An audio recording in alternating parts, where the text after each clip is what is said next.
हे बघा, तुम्ही वारंवार हे प्रश्न चुकीच्या पक्षांना विचारताय. राष्ट्रवादी काँग्रेसमधल्या अंतर्गत घडामोडीशी काँग्रेस, शिवसेना यांचा काय संबंध आहे? फार तर भाजपचा असू शकतो, कारण भाजपा या सगळ्या राजकारणाची सूत्र हलवते. अदृश्य शक्ती, अदृश्य हात हे भाजपकडनंच येत असतं. त्याच्यामुळे राष्ट्रवादी काँग्रेसचं विलिनीकरण होणार की नाही, विलिनीकरणावरती नंतर कोण अध्यक्ष होणार, हे त्यांचे प्रश्न आहेत, हे त्यांचे विषय आहेत. त्याच्यावरती आम्ही का बोलावं? सुप्रियाताई सुळे बोलू शकतील, किंवा त्यांच्या पक्षाचे जयंतराव पाटील बोलतील, अजित पवारांच्या पक्षाचे नेते बोलतील, नरहर झिरवळ बोलतील, झिरवळ बोलू शकतील याच्यावरती. पण सुनेत्रा पवार यांनी मुंबईला येण्यापूर्वी, शपथविधीला येण्यापूर्वी पवारसाहेबांना फोन केला होता आशीर्वाद घेण्यासाठी, म्हणजे रिस्पॉन्स मिळाला नाही, त्यामुळे त्या इकडे आल्या आणि पवारसाहेबांनी दुसऱ्या दिवशी पत्रकार परिषद. पण मी कसं काय तुम्हाला सांगू याच्यावर? पक्ष कोणाचा आहे? अजित पवार आणि शरद पवारांचा आहे ना. आम्ही का बोलावं आणि कशा करता बोलावं, आणि त्यातून महाराष्ट्राला काय मिळणार, जनतेला काय मिळणार? काही मिळणार नाही. एप्रिल महिन्यामध्ये राज्यसभेच्या अनेक जागा सर आता रिकामी होत आहेत. जर गणितं बघितली तर महाविकास आघाडीतले तुम्ही जे 3 पक्ष आहात, एखादीच जागा येऊ शकते. काँग्रेस आणि शिवसेनेचं काय मत आहे? शरद पवार पुन्हा राज्यसभेवर यावेत का? शरद पवारांना हा प्रश्न आपण का विचारला नाही? बघा, शरद पवार हे एक धुरंधर राजकारणी आहेत, संसदपटू आहे. 3 पक्ष मिळून एक जागा जाईल आणि 3ही पक्षांचे लोक निवृत्त होत आहेत. राष्ट्रवादी काँग्रेसतर्फे शरद पवार आणि फौजिया खान निवृत्त होत आहेत. काँग्रेसकडून रजनीताई पाटील निवृत्त होत आहेत.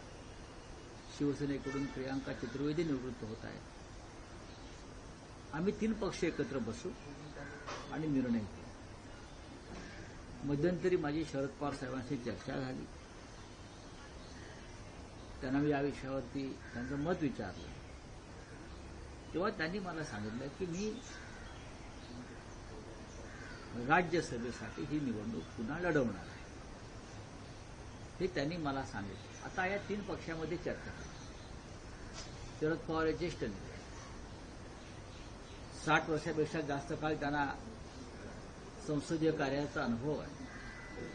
त्याच्यामुळे जर शरद पवार साहेबांनी ही भूमिका व्यक्त केली आहे आणि ही भूमिका त्यांनी काँग्रेसलाही सांगितलेली आहे, त्याच्यामुळे आता महाविकास आघाडीमध्ये या विषयावर चर्चा होईल. कधी तुम्ही एकत्र बैठक घेऊ शकता या संदर्भात? तुम्ही असं म्हणाल की मध्यंतरी चर्चा झाली, पण अलीकडच्या ज्या सगळ्या राजकीय घटना, विशेषतः अजित पवारांचं अपघाती निधन आणि त्यानंतर राष्ट्रवादी विलिनीकरणाची चर्चा, आताही शरद पवारांचं हे मत आहे का? नाही, जर 2 पक्षाचं विलिनीकरण झालं तुम्ही म्हणताय त्याप्रमाणे, तर पाहावं लागेल. मग निर्णय, मग त्यानंतर भूमिका बदलू शकतात. विलिनीकरण झालं, पण मला विलिनीकरण होईल असं वाटतं. झालं तर आनंद आहे. शरद पवारांना 45-50 मतं ही त्यांची स्वतःची होतील. कदाचित त्या काय निर्णय होतील 2 विलिनीकरण झाल्यावर नेत्यांचे मी सांगू शकत नाही. पण महाविकास आघाडीकडे आत्ता या क्षणी एक उमेदवार पाठवण्याची संख्याबळ आहे. पण राऊतसाहेब, तुम्ही म्हणालात की शरद पवारांची इच्छा आहे राज्यसभेवर परत येण्याची, तुमच्याशी जी चर्चा झाली, आणि आता समजा जर विलिनीकरण झालं तर मग काही सांगता येत नाही. यात अर्थ काय नेमका आहे? हा अर्थ तुम्ही सुनेत्रताई पवार, ज्या अजित पवार गटाच्या उपमुख्यमंत्री आहेत, त्यानंतर सुप्रियाताई सुळे आणि शरद पवार साहेबांशी या विषयावर तुम्ही प्रश्नोत्तरं केली पाहिजे. मी इतकंच सांगेन की या क्षणी महाविकास आघाडीचा एक उमेदवार निवडून जाईल एवढं संख्याबळ आमच्याकडे आहे. 49 ते 50 एवढं संख्याबळावरती आम्ही एक उमेदवार आमचा जाऊ शकतो. विलिनीकरण जर झालं नाही तर काँग्रेस आणि शिवसेना पाठिंबा देणार का पवारांना? पण विलिनीकरण होणार आहे का? तुमच्याकडे काय पक्की माहिती आहे का? तुम्ही सांगा, मग मी उत्तर देतो की विलिनीकरण होणार आहे किंवा होणार नाही. यानुसार माझं उत्तर असेल. म्हटलं की विलिनीकरण होणार नाही. अनौपचारिक गप्पांना काय अर्थ नसतो. अनौपचारिक गप्पांना काय अर्थ नसतो. प्रफुल्ल पटेल काय म्हणतात त्याच्यावरती महाराष्ट्र देशाचं राजकारण चालत नाही, बरं का. तो त्यांचा प्रफुल्ल पटेल जे बोलतात हा त्यांच्या पक्षाचा निर्णय व शरद पवारांचा निर्णय असेल. आणि ज्या ते प्रफुल्ल पटेल बोलतात त्यात ते अमित शहाची इच्छा आहे की विलिनीकरण होऊ नये. नाही, पण रावसाहेब तुम्ही म्हणालात की दोन राष्ट्रवादीच्या विलिनीकरणाशी आमचा काही संबंध नाही, काँग्रेसचा काही नाही संबंध, पण फार तर भाजपला तुम्ही हे विचारू शकता. तर एनसीपी अजित पवार गटातलेच मंत्री हसन मुश्रीफ असं म्हणाले की आम्हाला म्हणजे दादांची शरद पवारांशी चर्चा सुरू होती, पण आता दादा नाहीये, त्यामुळे आता आम्हाला भाजपशी याविषयी चर्चा करावी लागेल. मी काय म्हणतोय, भाजप हा अदृश्य हात आहे, अदृश्य शक्ती आहे, हे जे मी वारंवार सांगतो आहे. आणि जे म्हटलं की अमित शहाच्या इच्छेनुसार होणार. प्रफुल्ल पटेल जेव्हा बोलतात तेव्हा अमित शहा महाराष्ट्राविषयी बोलतात. यापुढे त्यांच्या पक्षाची संपूर्ण सूत्र अजित पवारांनंतर ती अमित शहाकडे, फडणवीसाकडे सुद्धा नाही, अमित शहाकडे आहे. हे माझ्या इतकं खात्रीनं कोणी सांगू शकत नाही. भविष्यामध्ये या पक्षाचं काय होईल, हा पक्ष मर्ज होईल का भाजपात, विलिनीकरण झालं त्या पक्षाचं भाजप बरोबर विलिनीकरण होईल, हे तुम्हाला मी सांगतो. भाजप बरोबर विलिनीकरण म्हणजे कसं, म्हणजे भाजपमध्ये त्यांचे सगळे नेते भाजपात प्रवेश करतील? नक्कीच. आणि एकनाथ शिंदेचे सुद्धा, आणि एकनाथ शिंदेचे सुद्धा. जसं युनायटेड स्टेट ऑफ अमेरिका आहे तसं युनायटेड नेशन ऑफ भाजपा होणार. राम तटकरे म्हणाले की अजून विलिनीकरणाचा प्रस्ताव आलेला नाही, आला तर आम्ही विचार करू. बघा, अजित पवारांनंतर त्यांच्या पक्षाला 10 तोंड फुटलेली आहे. अजित पवार हा एक खांबी तंबू होता, तो तंबू कोसळलेला आहे. त्याच्यामुळे त्या तंबूतले उंट, घोडे, बैल, गाढवं, बरं काय सगळी धावाधाव चालू आहे त्या तंबूत. कोण काय बोलतंय, कोण काय ओरडतंय त्याला लक्ष द्यायची गरज नाही. पण त्यातले काही प्रमुख नेते म्हणजे तटकरे आणि प्रफुल्ल पटेल असं म्हणतात की आम्हाला या प्रकरणात जाणीवपूर्वक टार्गेट केलं जातं. कोणी टार्गेट केलं? कोणी केलं? विरोधी पक्षाने केल्याचे दिसत नाही. ज्या कुटुंबातला कर्ता पुरुष म्हणजे अजित पवार हे संशयास्पदरित्या मृत्यू पावले, त्या कुटुंबातून हे हल्ले होत आहेत आणि समोर पुरावे दिलेले आहेत. जेव्हा माणूस पुराव्यासह बोलतो तेव्हा पुराव्यानं उत्तर द्यायचं असतं. आम्हाला टार्गेट, आता मोदी म्हणतात मला टार्गेट करतात, मला टार्गेट करतात. देशाचे 12 वर्ष प्रधानमंत्री आहेत, तुम्हाला कोण टार्गेट करेल? हा, काय दुर्लक्ष करा सगळ्या गोष्टी.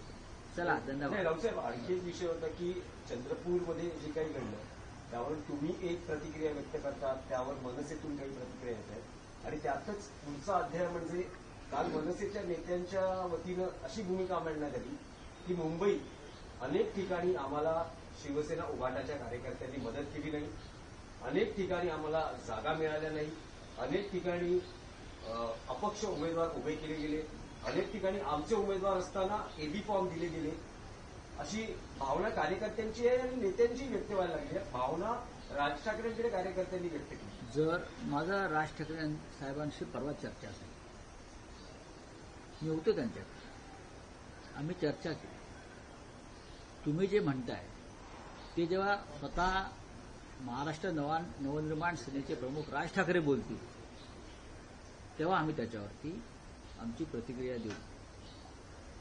आता कोण काय बोलतोय, बंद दाराआड भिंती आड, त्याच्यावरती आम्ही कशा करता बोलायचं?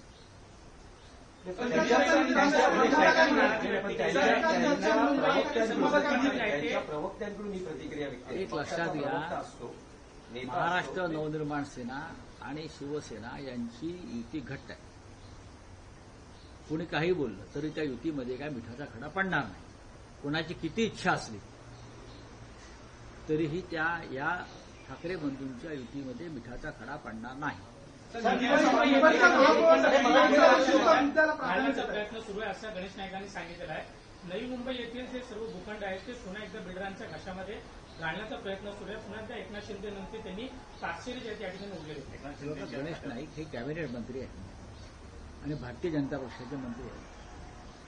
ते ज्या भागातून निवडून येतात किंवा ते ज्या भागाचे नेतृत्व करतात तिथे जर असं काही बेकायदेशीर भ्रष्ट मार्गानं काही कृत्य होत असतील तर कॅबिनेट मंत्र्यांनी नुसतं आदळापट आणि आपटापट करून चालत नाही.